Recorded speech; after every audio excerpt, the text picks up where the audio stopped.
To be honest, I'm scared. Climate change, we live it. We're living in it.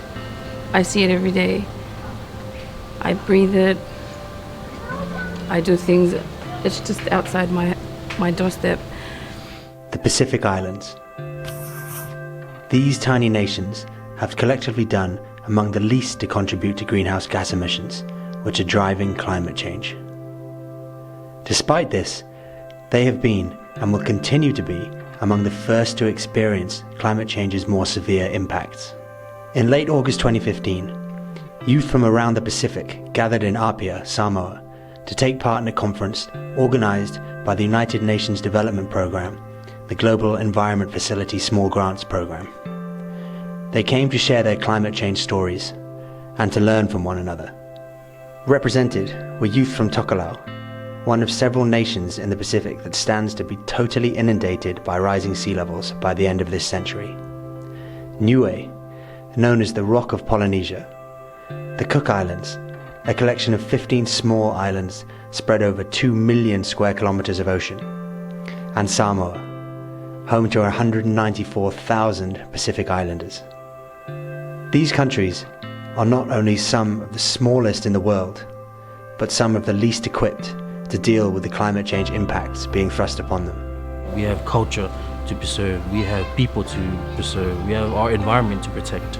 And if there's a serious impact of climate change, and it can affect us in a lot of ways, not just people, not just environment, but everything. Me being scared is like an encouragement for what I have to fight for. Because I live up top of a hill, so when sea level rises, it won't affect us that much. But to other people, yeah, it's like bad news for them because they have to move or either help build seawalls and stuff to protect them from the rising sea level. It's sad because some of them can't afford many stuff. So I don't think they could afford another house somewhere. I asked my parents, oh, what was it like? And they're saying, oh, you know, back in the days, the sea was far away from us. Now, it's just next to me, just outside my doorstep. You know, it's a really emotional issue for us. But then again, our motto is we're not drowning, we're fighting. And we're gonna keep fighting because we have our kids, our future generations to come, and those are the people that are gonna run Tokelau. We have like programs to help with especially the families that are closest to the shore, to the shorelines. We're helping out with the Environment and Natural Resources Department, also awareness programs in schools, in our schools, our local schools. There's a lot of work that youth can do because they are the arms and legs of communities. And if they can come together and find solutions, find ways to combat the issue of climate change, and if they're able to come together, they can influence the mind of our leaders and our elderlies. Our leaders are there with huge documents of reports, but the question is, have they experienced personally what are those issues?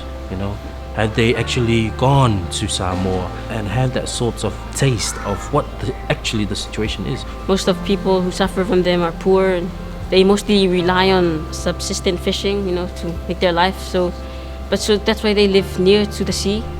So if climate change have more effect on them than any other people, then if we just look down on it and don't do anything about it, our kids and our great-grandkids will actually suffer in the future as well. So, and that process will constantly continue, and we don't want that. And to me personally, climate change is a serious issue in my country and in the Pacific as well. We cannot lose our lands. We cannot lose our lands because that is what defines who we are as Pacific Islands, and especially my island, the tiniest dot on the planet. I cannot lose it. It's who I am. That's my identity. So it's actually rising at a very fast pace. So there will be no Samoa, there will be no Tokelau, there will be no Niue. We're not just working just for today. We're also taking consideration that there is a generation of tomorrow. What are we doing to save the lives and preserve the environment that our kids and our great-grandchildren will enjoy in the future.